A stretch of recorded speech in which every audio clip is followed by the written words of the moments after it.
Vamos nos alimentar? Apocalipse capítulo 3.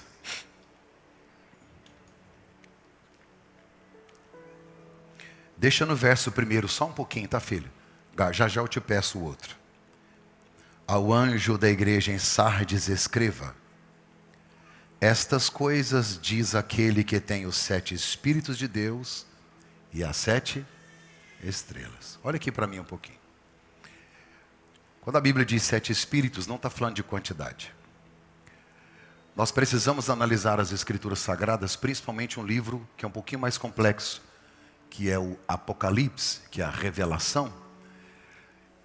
Não há muita confusão, é porque às vezes a gente não tem tempo para parar para estudar.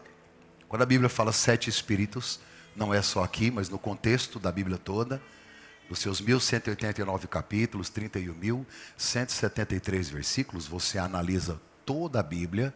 O 7 aqui é o número da perfeição. O 7 fala de completude. O 7 fala de totalidade. É o número de Deus. Se no 6 representa o número do homem, o 7 é o número de Deus, é o número completo. Então, quando a Bíblia fala 7 Espíritos, não quer dizer que Deus tem 7 Espíritos. Está dizendo que a perfeição ou a totalidade do Espírito de Deus é que está se comunicando. Porque nós temos que entender que a Bíblia foi escrita por judeus. Então, a concepção lá no Oriente é diferente da nossa aqui. Nós temos uma teologia ocidental, americanizada. E nós precisamos entender de acordo com a cultura deles. Então, os 7 Espíritos tem a ver com a completude, a totalidade do Espírito de Deus. Agora, as 7 estrelas são os líderes das igrejas. Nós conhecemos hoje como pastores. Na época, na Bíblia, o nome era presbítero, pastor ou bispo. É tudo uma coisa só, tá? O pastor e presbítero é uma coisa só na Bíblia. E o bispo era um cara que liderava pastores, coordenava uma região. Então, é só uma questão de nomenclatura. Então, as 7 estrelas que estão na mão de Jesus são esses 7 líderes, os 7 anjos da igreja que estão à frente da igreja. Por que a Bíblia chama de estrela? Porque estrela não tem luz própria. Estrela não tem luz própria. A luz do líder só existe enquanto ela está na mão do sol da justiça, daquele que é a fonte de toda luz. E o líder está na mão do pastor, que é Jesus, que é o dono da igreja, o noivo. Apocalipse capítulo 1 diz que as estrelas estão na mão dele. As 7 estão na mão dele. Então o pastor não pode estar na mão do maior dizimista. O pastor não pode estar na mão de um político. Ele não pode estar na mão de nada. Ele só precisa estar na mão de Jesus. Ele não pode ser refém de nada. E ele não tem brilho próprio. O brilho dele só existe se ele estiver nas mãos de Jesus. Tá bom? Ao anjo da igreja em Sardes escreve essas coisas, diz aquele que tem os 7 Espíritos de Deus e as 7 estrelas. Conheça as obras que você realiza, que você tem fama de estar vivo, mas estar morto. Verso 2. Fique vigiando, fortaleça o restante que estava para morrer, porque verifiquei que as obras que você realiza não são íntegras na presença do meu Deus.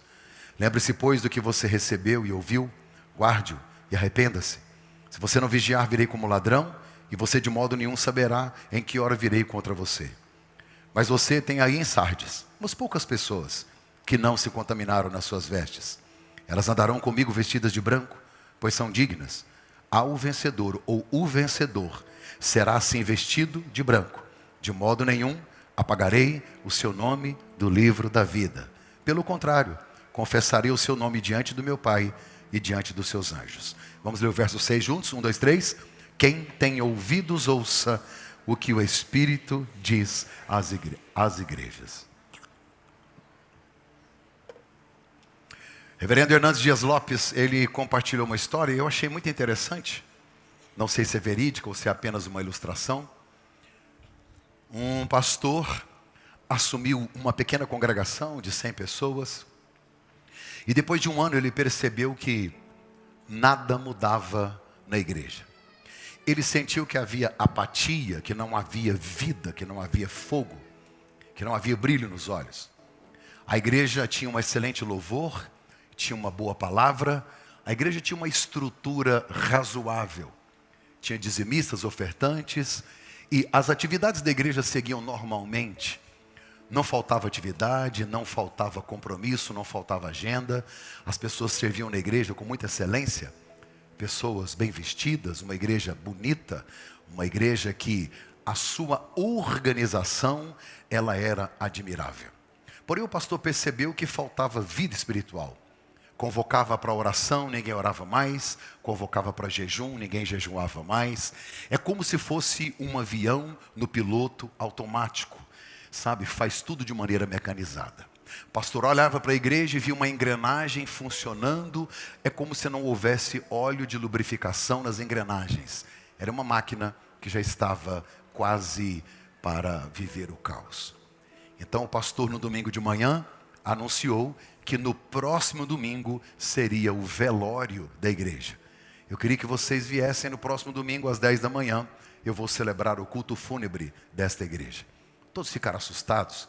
O pastor, ele ficou reservado, foi para uma chácara orar, e aquela semana ele não conversou com ninguém. Quando foi no outro domingo, 10 da manhã, a igreja ainda estava fechada, havia uma multidão lá fora de curiosos para entender se era uma ilustração, se o pastor ia pregar alguma coisa. E quando os diáconos abriram as portas que a igreja entrou, todos ficaram chocados.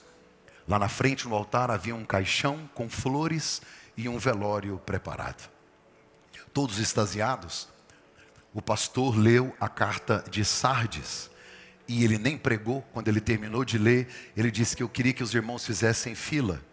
E bem devagar e em silêncio, ouvindo esta música triste que passa ao fundo, eu queria que todos vocês viessem olhar seu caixão e voltassem aos seus assentos. Para a surpresa de todos, uns ficaram assustados, outros ficaram estarrecidos. Uns voltaram com lágrimas em seus olhos, outros se ajoelharam para orar, outros sentaram para chorar, porque ao invés de ter um cadáver, no lugar de um cadáver, o pastor colocou um espelho. Quando as pessoas se viam, quando as pessoas se olhavam, elas entenderam que elas eram aquela igreja morta. Uma igreja que tem aparência, mas não tem essência.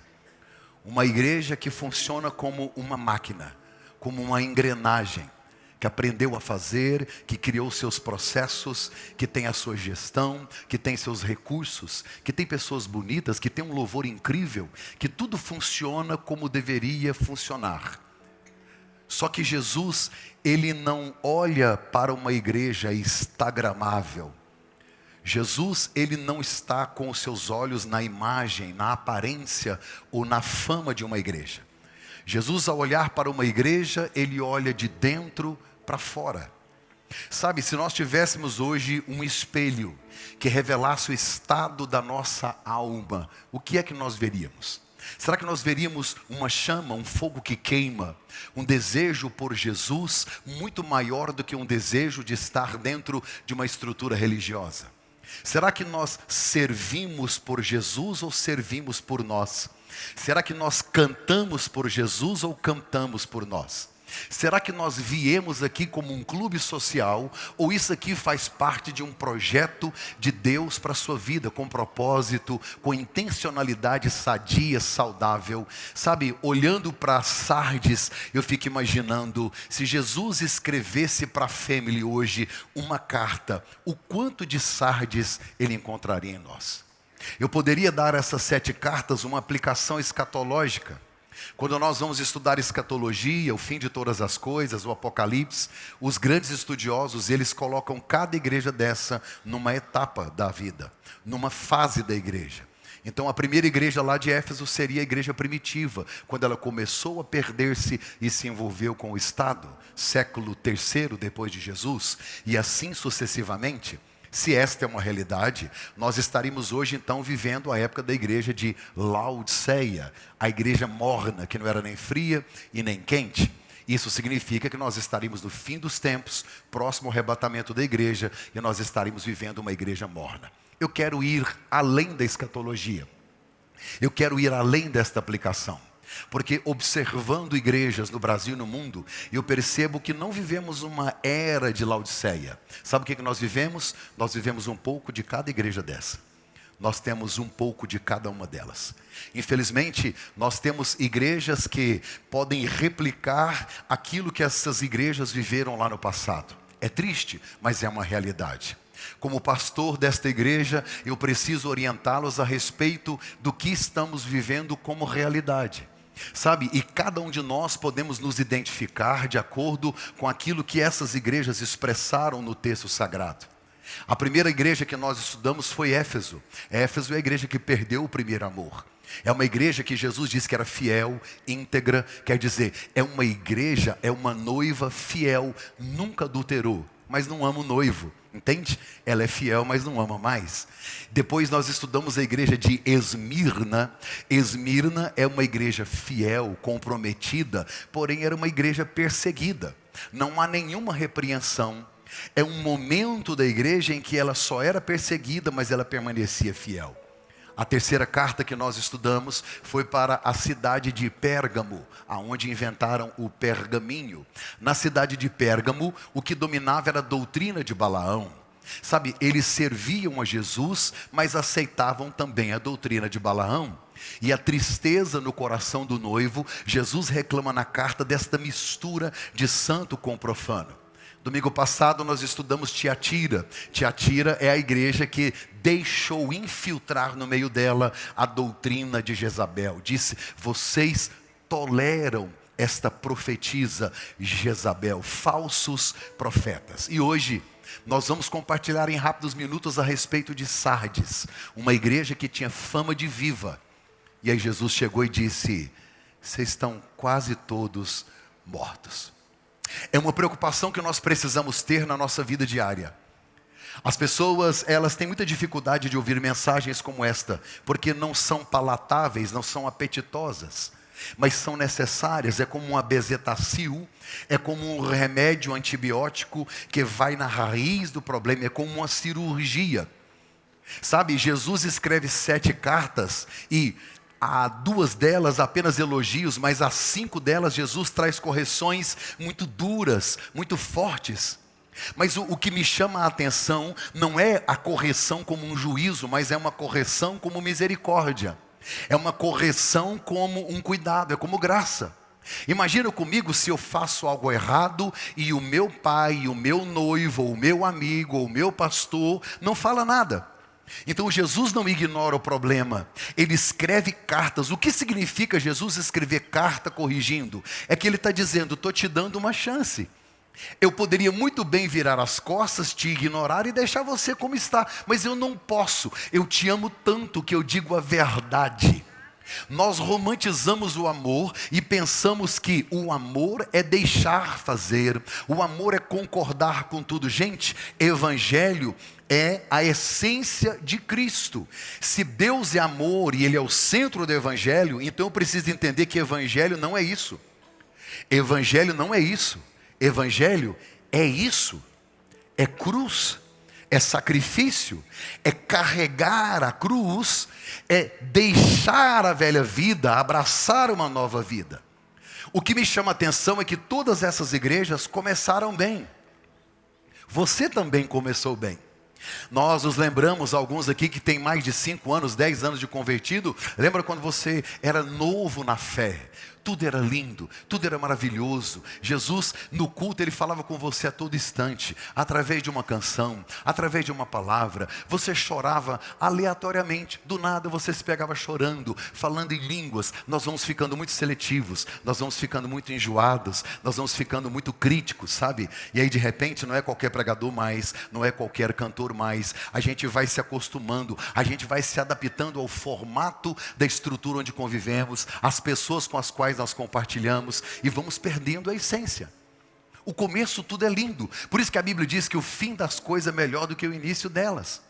Todas essas igrejas começaram bem, ninguém começa mal. Você conhece alguém que vai começar, já começa mal? A não ser você que casou errado, mas também é culpa sua, eu não tenho nada a ver com isso.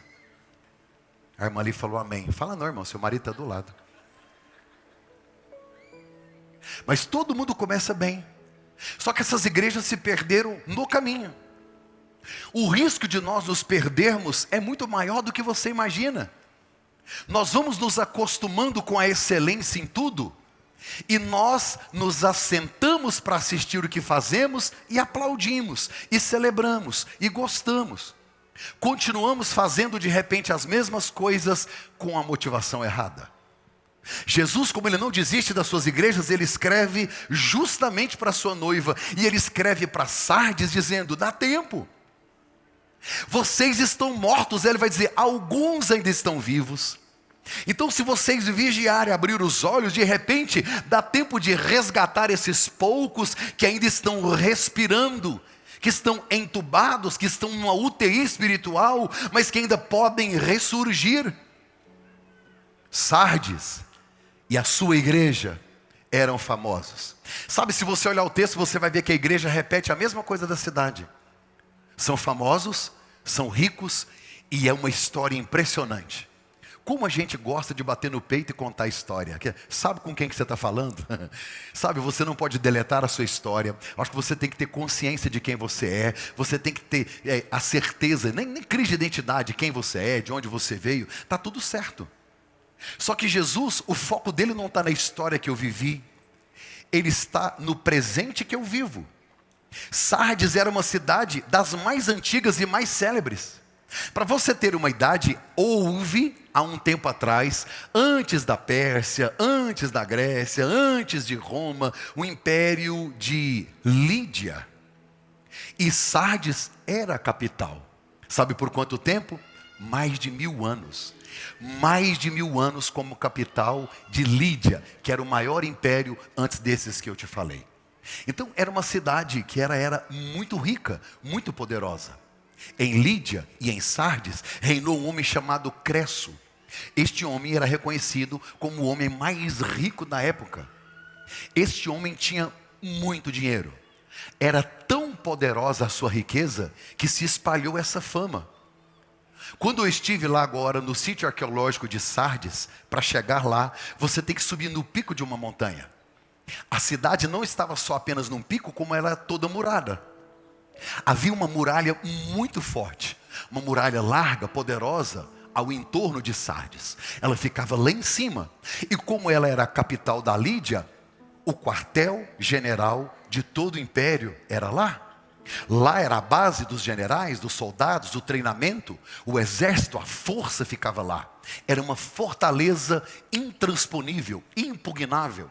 Ninguém conseguia acessar. A história apresenta que esta localização, a cidade fortificada, a base do exército, 100 mil habitantes, ela era tão poderosa, que a fama correu.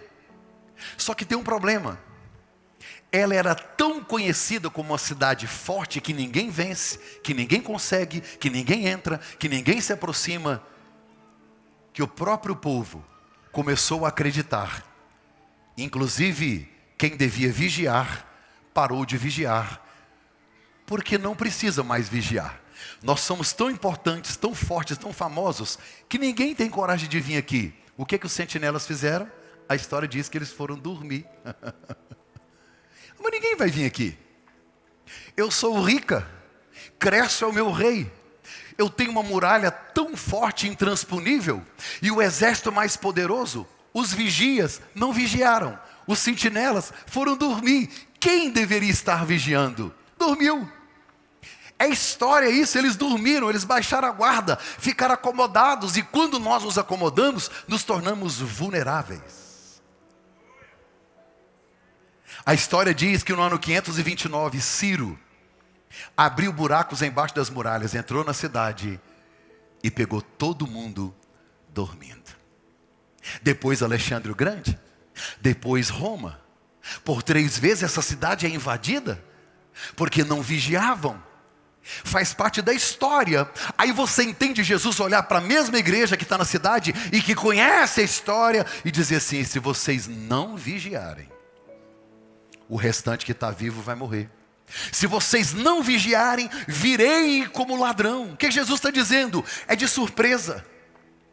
É à noite, virei para juízo, virei para saquear. E Jesus, ele está dizendo: se vocês não vigiaram e perderam a cidade para o inimigo físico, imagina quando eu aparecer, vigiem.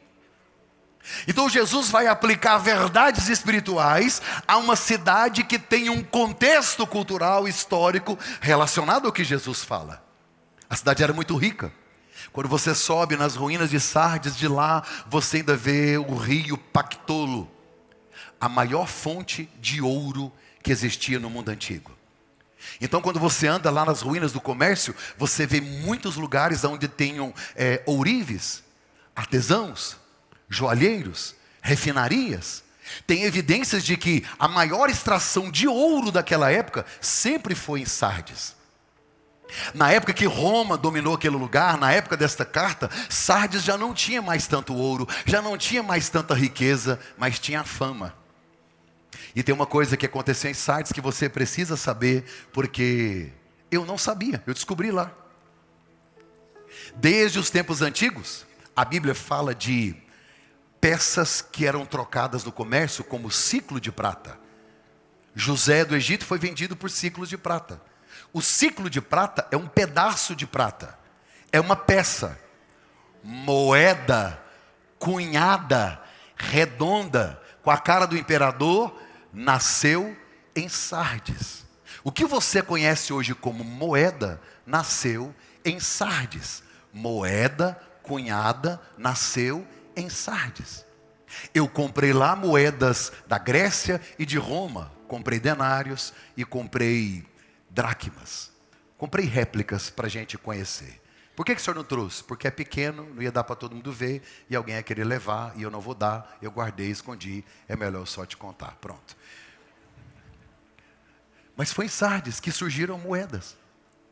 Eles tinham tanta força comercial, que de lá surgiram as moedas.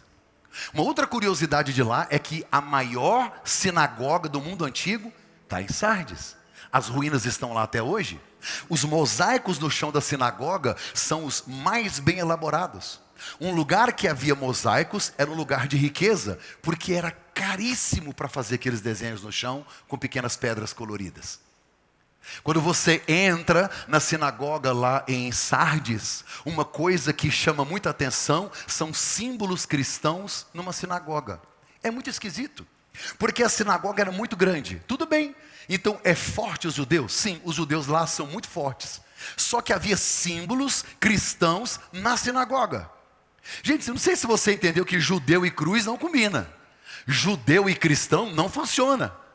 Eles não eram messiânicos, mas havia uma excelente convivência. Na entrada das ruínas da sinagoga de Sardes, tem no chão escrito Yeshua Hamashia, ou Joshua, ou Jesus é o Senhor, o Salvador. Ao lado da sinagoga estava o comércio, que era dominado pelos judeus. Os judeus eram os mais ricos. E eles mexiam com o quê? Se o rio produz ouro, o que os judeus faziam em Sardes? Joalheria. Quem que domina o ouro do mundo hoje, mais ou menos assim? A mesma turma, tá? Desde Sardes. Se tornaram especialistas. Mas tem um negócio interessante lá que me chamou a atenção, é que os cristãos conviviam muito bem com os judeus. Tem uma parte lá do comércio que tem uma tinturaria onde pintavam tecidos, e as talhas de pedra que ficava a tinta de pintar o tecido, tem uma cruz desenhada. E o comércio é de um judeu, porque tem um símbolo dos judeus lá. Então havia uma convivência entre cristãos e judeus. E algo que me chamou a atenção, o maior ginásio romano da época é em Sardes. O que faziam no ginásio? Faziam lutas, competições, Olimpíadas. Era lá. E o negócio que eu fiquei impressionado, eu não sabia, gente. Os atletas corriam pelado. O guia começou a falar dos atletas correndo nus. E eu pensando, não imagina, não pensa, não imagina isso, não pensa isso. Não pensa isso. Isso é louco, não compensa. Não pensa. Mas ele falou tanto que aí eu pensei.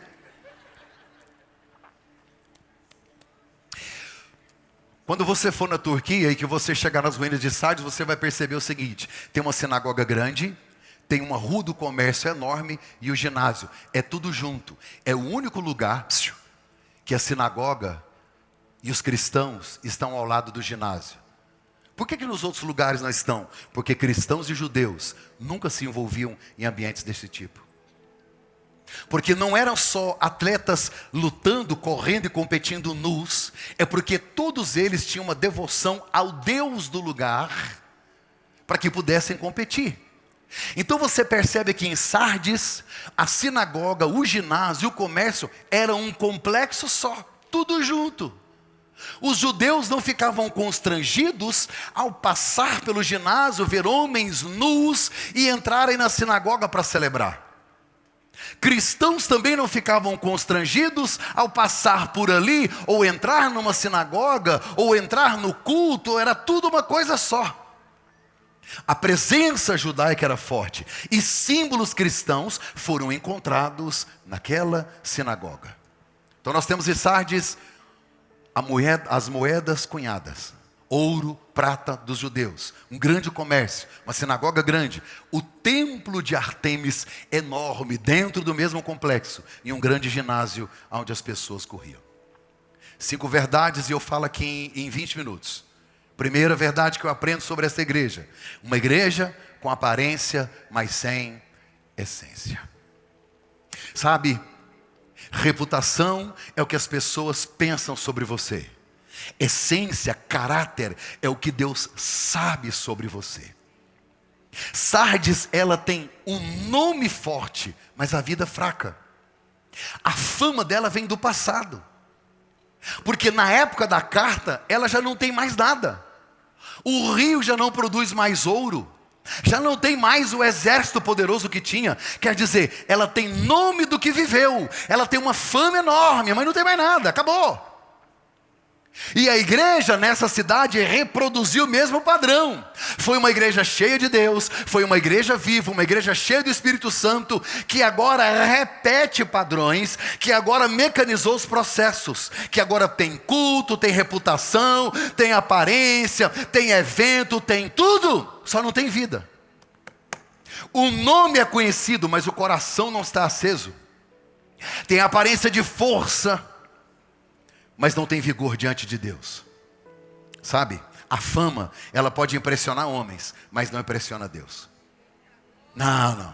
Jesus disse: olha, vocês têm fama, vocês têm nome de que estão vivos, mas vocês estão mortos.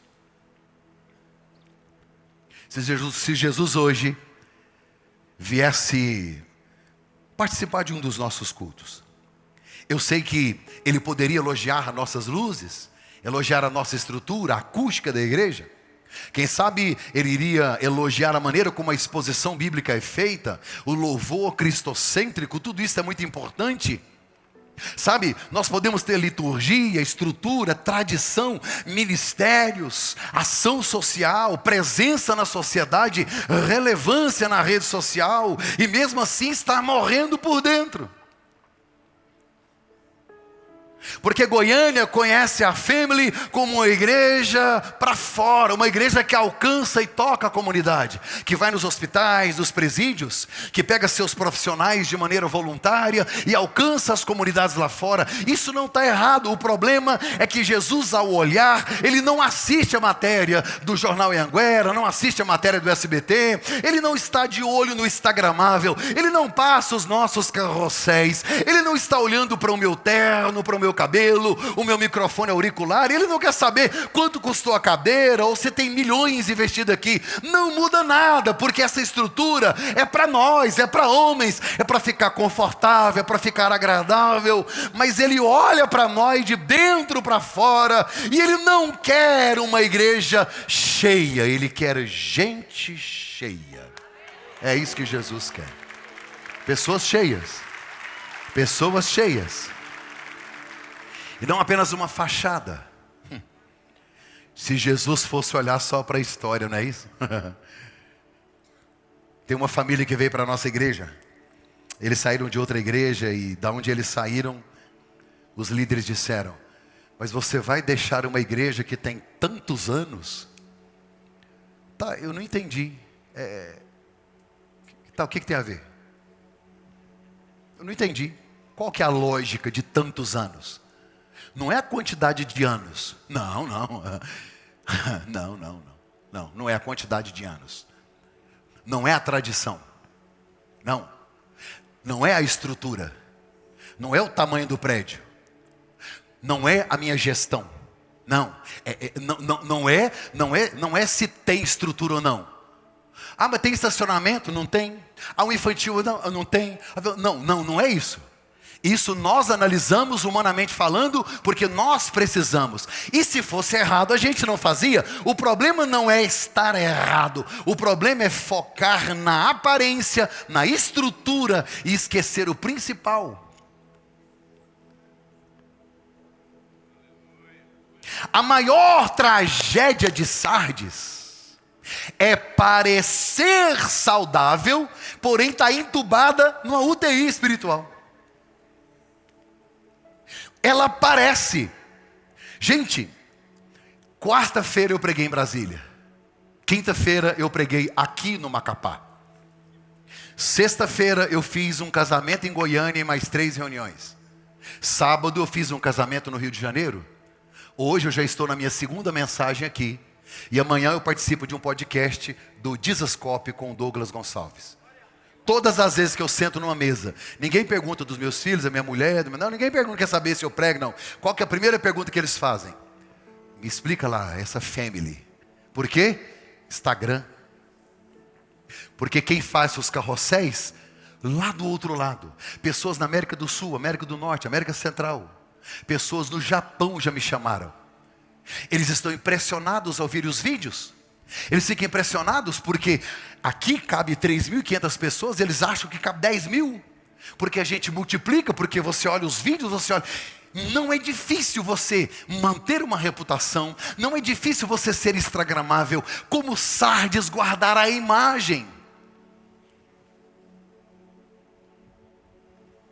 Só que Jesus, ao olhar para nós, não é isso que Ele olha. A pior fase de Sardes é essa. É estar na UTI e achar que está bem. Sardes representa esse perigo. Olhar para si e dizer, eu estou bem. Recentemente eu atendi um casal. E conversa vai, conversa vem, a mulher começou a falar mal do marido, o marido começou a falar mal da mulher. Raramente acontece, mas esse dia aconteceu. E eles estão falando mal, aquela confusão toda e tal. Eu falei, gente, eles vão se pegar, eles vão se matar, eles vão se pegar, eles vão se matar. E aí daqui a pouco eu falei assim, vocês querem ajuda? O marido disse, eu não preciso de ajuda, porque está tudo bem. Eu queria que ele tivesse ouvido, mas ele não se ouviu. Você sabe qual que é a primeira coisa que você tem que fazer para resolver um problema? Sabe qual é? Sabe qual é? Reconhecer que você tem ele. Por isso Jesus chegava no cego. O cara é cego. Jesus fazia assim, o que você quer? Ou então o homem paralítico quer ser curado, porque às vezes ele não quer. Porque às vezes estar paralítico faz dele um mendigo, faz dele um recebedor de esmolas. Curado ele vai ter que trabalhar, vai ter que levantar, vai ter que fazer. Então é melhor ficar assim. É muito melhor eu manter a minha aparência, porque a minha reputação fica resguardada diante dos homens, e depois eu resolvo com Deus. Ao chegar na casa de Jessé, o profeta Samuel viu o irmão mais velho de Davi e encantou-se e disse, esse é o rei. O irmão mais velho de Davi é grande, é forte, olha os braços dele, olha o cabelo dele, ele é incrível, ele é maravilhoso, ele tem cara de rei, ele é guerreiro, é ele. Deus disse, ei, Samuel, não, você está olhando para a aparência, você está olhando para a altura. Eu rejeitei esse aí. Deus rejeita quem nós nunca rejeitaríamos. E Deus aceita, às vezes, aquele que você quer rejeitar.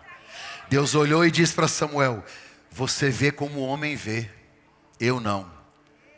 Eu estou olhando o coração. E eu achei alguém segundo o meu coração. Por isso que sempre que eu vou pregar, eu falo que vai ter surpresa no céu. E vai ter mesmo. Tem gente que está dentro de uma estrutura que você fala, meu Deus, só tem heresia, está tudo errado. Tá, mas a Bíblia diz que essa igreja está morta.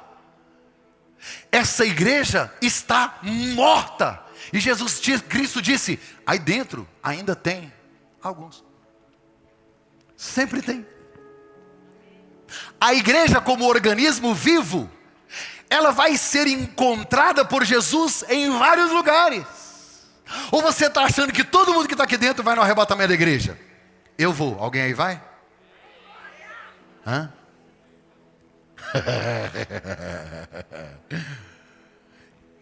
Tem uma história que eu gosto de contar, é bem legalzinha. Já contei lá no 85. Estava na reunião de obreiros, lá na igreja de onde nós viemos. Eu me lembro do pastor Albino, um homem de Deus, um homem cheio do Espírito Santo.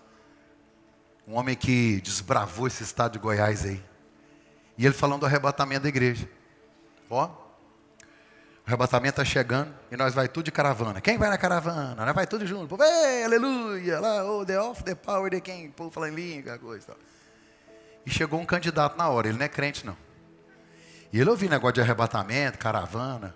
Passaram o microfone para ele. Falou, ó, eu não olhei na minha agenda.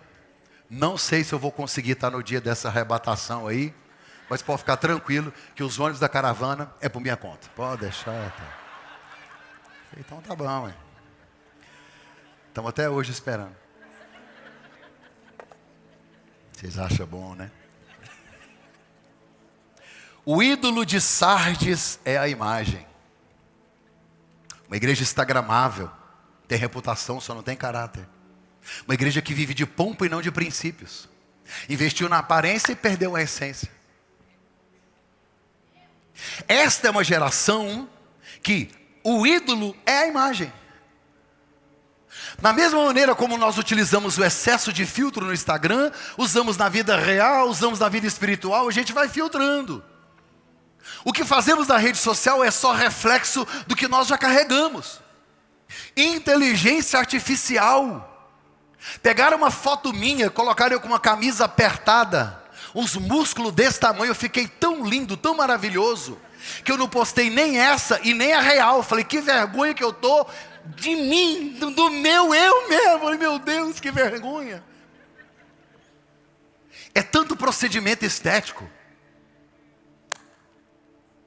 Recentemente eu fiz a cirurgia de hérnia, aproveitei, o médico falou, vamos fazer uma lipo. Ele tirou 4 litros. Não, na semana que eu fiz eu fiquei animado demais. Um mês depois não tinha 4, tinha 8 litros. Não adiantou nada. Teve uma irmã aqui na igreja que ela esticou tanto, que ela só ficava sorrindo. Até para contar notícia triste. Quando ela chorava, escorria na nuca. Falei, irmã do céu. Se ela tossisse assim, ó o pé, esticando. É muito procedimento, muita demonização facial.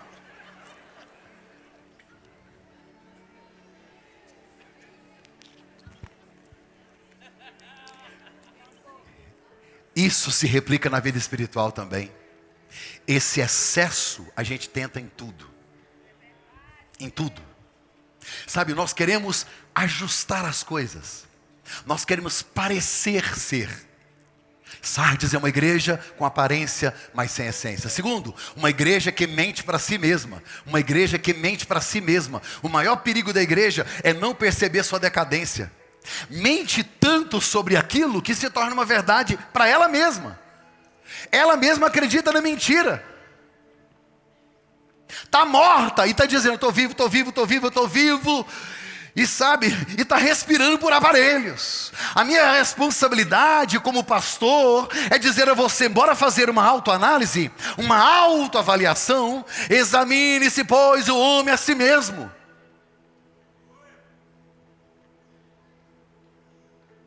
A igreja de Sardes não reconhece que está doente. O pior doente é aquele que não reconhece que está doente. É o auto-engano. Está morrendo e não fala. Nós somos assim, para guardar a reputação, escondemos a realidade do trabalho, escondemos a realidade das finanças. Aqui dentro tem casais, você vive debaixo do mesmo teto e dorme em quarto separado. Esse casamento não é de verdade, é de mentira. E o pai da mentira não é Deus. Vai esconder até quando? Mas por que tem que esconder? Para manter a reputação, para manter o ministério, para manter o trabalho, para manter os negócios, para manter o network. A gente finge casamento, a gente finge, nós aprendemos. Essa é a geração que cuida da aparência. Sardes tem um ídolo, a imagem. Quantas igrejas funcionando sem quebrantamento, reunindo gente, mas gente vazia, perder o temor. Sardes olha no espelho e vê vida, e vê saúde, e vê fama. O problema é que o espelho dela está errado. Sabe qual é o espelho dela? A cidade. Porque os judeus não perseguem, ninguém persegue. Todo mundo gosta da igreja lá, todo mundo aplaude. Todo mundo aplaude. Igual nós aqui. Fizemos um trabalho social, todo mundo aplaudiu. A rede social aplaudiu, o SBT aplaudiu, o jornal agora aplaudiu. Teve gente que foi fazer matéria lá, fez transmissão ao vivo 3 vezes. Nós fomos aplaudidos, nós fomos celebrados. Todo mundo gosta disso. Não está errado fazer. O problema é que o espelho da igreja não é a sociedade, é esse. E às vezes, ao olharmos nesse espelho e vermos a deformação de uma imagem e corrigirmos a imagem de acordo com esse espelho, quem está lá fora não vai gostar muito não. Nem todo mundo. Gente, nós como Sardes, às vezes nos escondemos atrás da religiosidade. Se tem um negócio bom para esconder, é se mostrar religioso. O evangeliquez, a cara de crente, o jeito de crente. A religiosidade é a máscara do fariseu. Sabe esse excesso de religiosidade? A pessoa que é dura demais, que julga todo mundo, que culpa todo mundo, que olha para todo mundo. Sabe o que é o fariseu? O fariseu é aquele que prega o que ele não vive. Ele ensina o que não aprendeu. Ele exige do outro o que não tem coragem de fazer. Prega muito e vive pouco. O dedo dele está apontado para o outro. Você não vai ver na Bíblia Jesus tendo crise com a prostituta. Não, só com o religioso. Porque é muito mais fácil a prostituta se converter, porque ela está tão na desgraça, tão na miséria, que quando Jesus olha para ela, ela quebranta, ela chora, ela quer Jesus, ela se arrepende. O religioso bate no peito e diz: aqui não, eu oro, eu jejum, eu faço. Jesus chama de sepulcro caiado, ou como se fosse um túmulo pintado de branco. Por fora tem túmulo bonito, branco, com flores, mas por dentro, Jesus diz, só tem ossos, está morto. A palavra hipocrisia vem do grego, que significa encenar, interpretar, é o ato artístico de representar um papel, é usar uma máscara. Nós que utilizamos o altar, sabemos muito bem fazer isso. Performance. Nós confundimos unção de Deus com talento.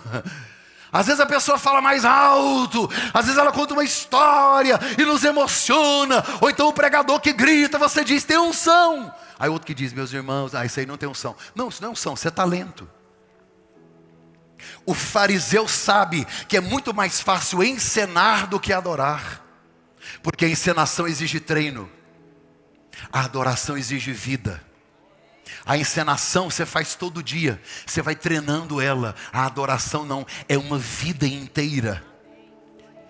Existem pessoas tão falsas que deveriam ser presas por crime de pirataria. É o crente paraguai. Falso não, é igual moeda, é igual nota de 8. Deus se agrada mais da sinceridade de um pecador do que da hipocrisia de um santo. Auto engano gera morte. Olhar para mim e dizer, está bem, está tudo bem, às vezes não está. O que é que mata uma igreja? É quando Jesus deixa de ser a mensagem central. Essa é a primeira coisa. Quando Jesus deixa de ser a mensagem, porque evangelho, eu já disse, não é isso, é isso. Olhe para cá. Uma igreja sem Bíblia provavelmente será enganada por um pregador sem cruz. Pregador que não prega cruz, que não prega evangelho, que não prega Jesus, que não prega sacrifício.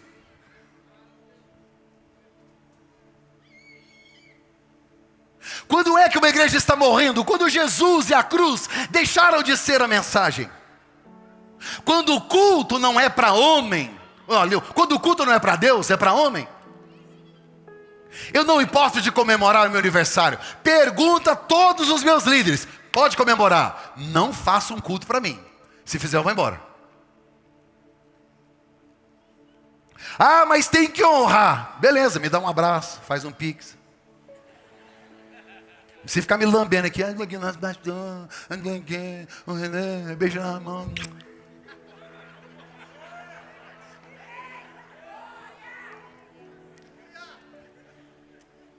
Quando é que a igreja está morrendo? Quando deixa de cumprir a sua missão e propósito para se envolver na estrutura política. Não estou falando de um cristão que se candidata, de um cristão que vota, não. Nós somos cidadãos, nós nos envolvemos assim. Eu estou falando da estrutura, entendeu? A organização family não pode ficar refém de organização política. Nós não temos partido. Nosso partido é Cristo. Nosso partido é o Evangelho.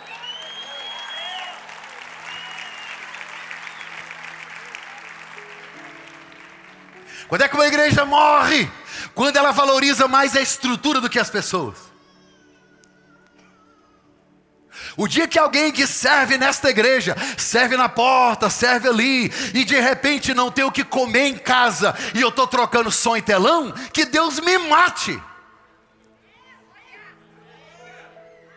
Não podemos construir o império e ignorar o reino. A organização não pode ser mais importante que o organismo. Sabe o que derruba a igreja, mata a igreja? Fofoca, divisão, falsidade, falta de unidade, orgulho e vaidade na liderança, abuso de autoridade. Eu recebi reclamação essa semana das irmãs aí que reclamando. O senhor só fala do mesmo pecado. O senhor não fala disso, o senhor não fala daqui. Reclamando, tem os pecados que eu não falei. Eu falei, irmã, se você está desse pecado, então deixa eu falar para você em particular. Não, não é eu não, é uma amiga. Eu falei, tá. Então eu vou ler uma lista de pecado. Porque, se eu estou falando aqui, você não entendeu? Tem coisa que o Espírito Santo está falando no seu coração. Eu não preciso falar. Você concorda comigo? Às vezes eu cito um ou dois, mas por exemplo, se você é fofoqueira, você sabe que é, irmã. Aliás, você não é fofoqueira. Você tem motivos de oração. Tinha uma igreja em Roma. Olha o que Paulo escreveu. Vocês estão todos cheios de tipo de injustiça, perversidade, avareza, maldade.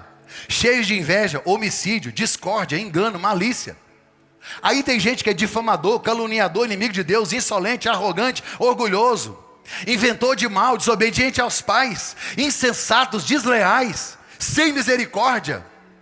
Aí ele vai falar, esses aqui não herdam do reino de Deus. Peraí, então quem desobedece pai e mãe não herda não. Orgulhoso, também não. Arrogante, também não. Aí ele vai escrever para outra igreja na cidade de Corinto. Não se engane, imorais, idólatras, adúlteros, homossexuais, ladrões. Quando ele fala homossexuais aqui, não é quem tem tendência não, é quem está na prática. É Bíblia, Novo Testamento. Nem avarento, nem bêbado, nem maldizentes, nem roubadores herdarão o reino de Deus. Aí ele vai falar aos Gálatas. Ele vai dizer, olha, imoralidade sexual, impureza, libertinagem, idolatria, feitiçaria, inimizade, rixa, ciúme, ira, discórdia, divisão, facção, inveja, bebedeira, orgias. Colossenses, ele vai falar também, Efésios também, não vou ler tudo não. Se tiver algum pecado que você está cometendo que não está na lista, depois você manda para mim no Instagram. Pastor, estou fazendo isso, o senhor não falou, pronto.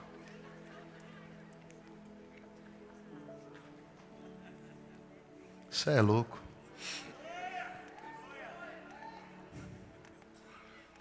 Mas aqui dizem por aí que na family ninguém peca.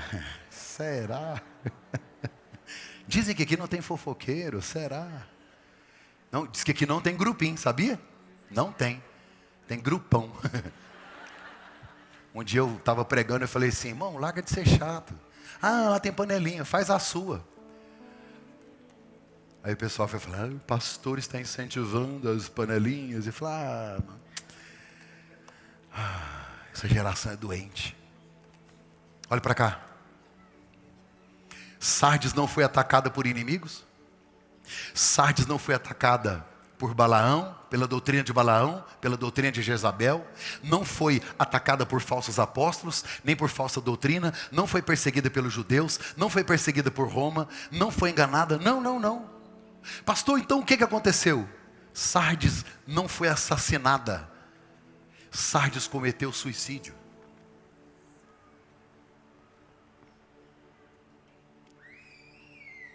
Eu tenho medo disso. Eu não sei você, mas cai um temor na minha alma. Porque Jesus, ao escrever as cartas, ele escreve ao líder. Ele cobra do líder. Eu não consigo controlar a sua vida, então eu preciso falar daqui. Por isso que eu não admito na Family pregar o evangelho. Não é evangelho. Subir para ficar falando da gente, contando historinha, não dá. Não é eu o evangelho, é evangelho. Nós não estamos aqui para edificar o templo que fica, mas o templo que vai, o templo que vai subir, o templo do Espírito Santo. É esse que nós estamos aqui para edificar. Jesus disse: ai de vós, escribas e fariseus hipócritas, vocês são como sepulcros pintados.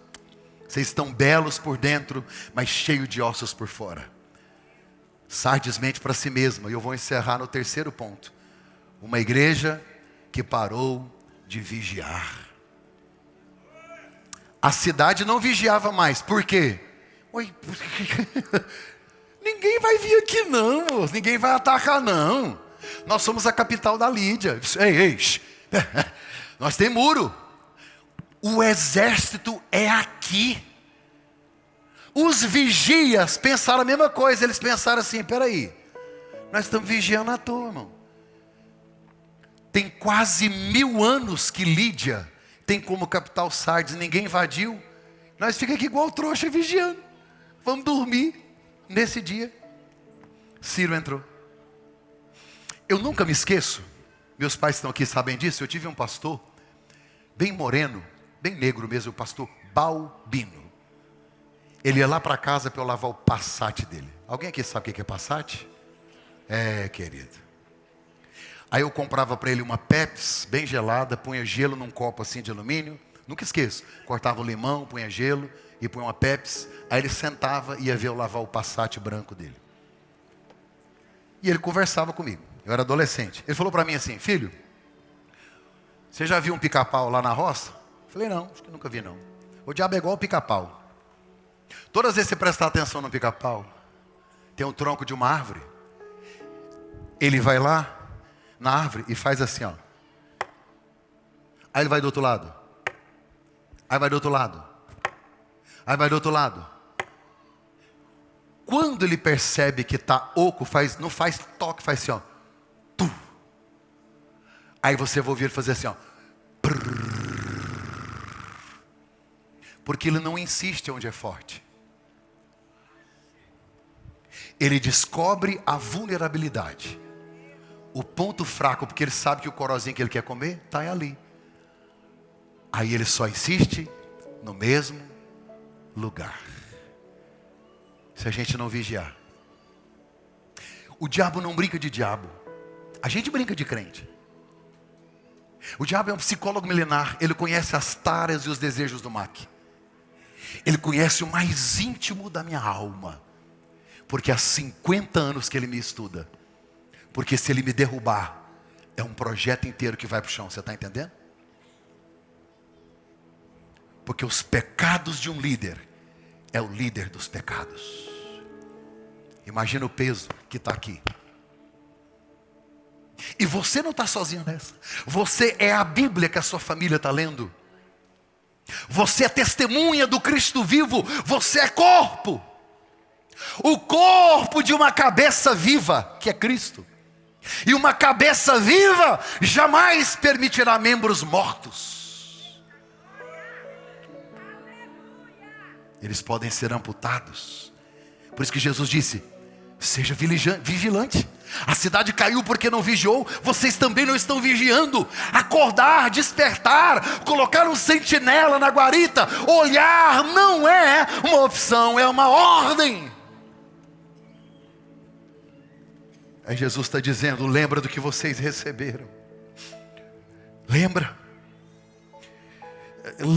do que eu já entreguei para vocês. Como é que você vê um corpo que está lá dormindo? Como é que você sabe se ele está morto? Primeiro, você vê o quê? Pulso, sinal vital. Tem gente que não pulsa mais. Mecanizou, é uma máquina. Coração já não pulsa mais pelo propósito, nem por Cristo, nem pelo projeto. Outra coisa para você saber é a temperatura. O morto está quente? Está frio. Pessoas frias.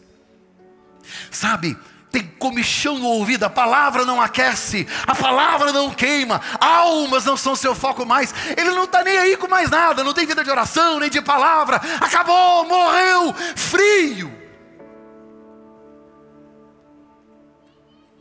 Todas as vezes que um médico vai olhar para alguém, para definitivamente ver se a pessoa está morta, ele abre para ver os olhos, porque a pupila de um morto não brilha mais. Quantas vezes estamos apáticos? O louvor já não incendeia mais nem a mensagem, nem a palavra. Está na hora de voltar. Jesus disse na carta: arrependam-se. Arrependam-se, porque ainda tem alguns que estão vivos. Arrependam-se. A Bíblia diz que o filho pródigo estava no chiqueiro. Ele disse: eu vou voltar para o meu pai. Caindo em si, sabe o que é cair em si? É cair para dentro. Primeiro ele caiu para fora, caiu no chiqueiro. Agora ele caiu em si, caiu para dentro, analisou a si mesmo, olhou. Aí ele se arrependeu e ele voltou para o pai e disse: pai, eu pequei. O pai disse: que bom, porque este meu filho estava morto, e porque arrependeu e voltou, então ele reviveu. Jesus disse a essa igreja que vai voltar como um ladrão. Se ele voltar hoje, você vai? Você fica?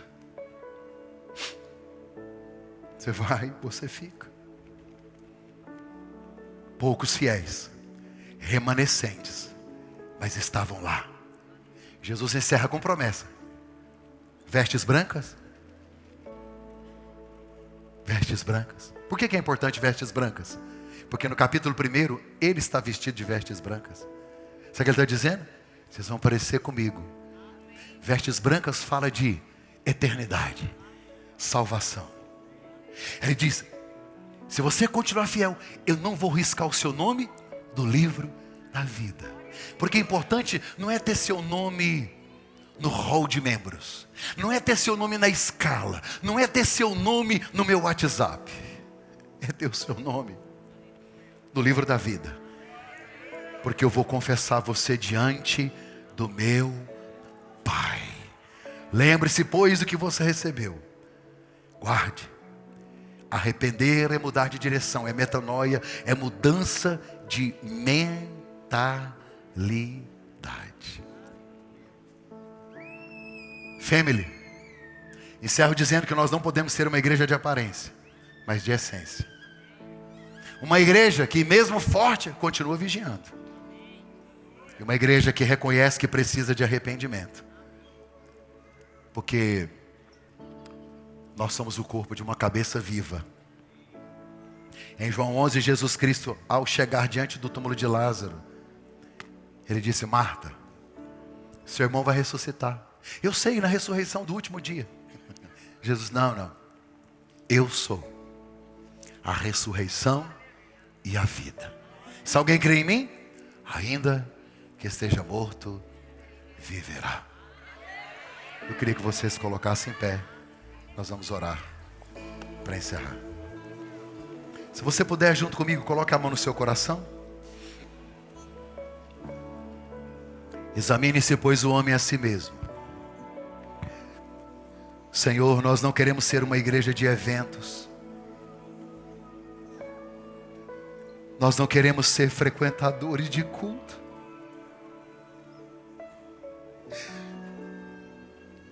Nós não queremos ter uma fé instagramável. Nós queremos te amar acima de todas as coisas. A tua palavra é espelho. Nos perdoe. Perdoe nossa vaidade, nossa arrogância. Perdoe nossa falta de temor. Se for preciso corrigir-nos, que o Senhor mude nossa rota.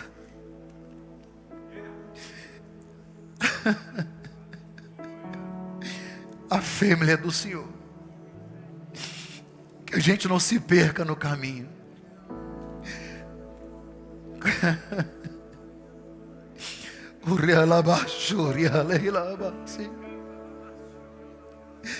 Perdão, Senhor.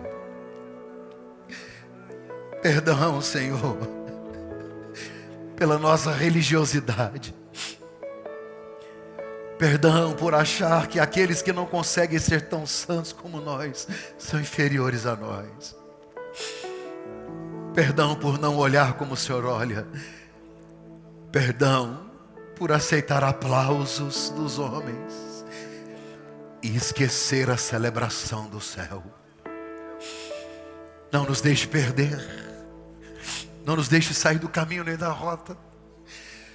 Mas que essas 7 cartas sejam um alerta para esta igreja, para mim, para cada um de nós.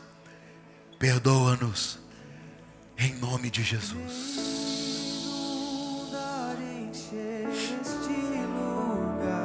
Cante para encerrarmos.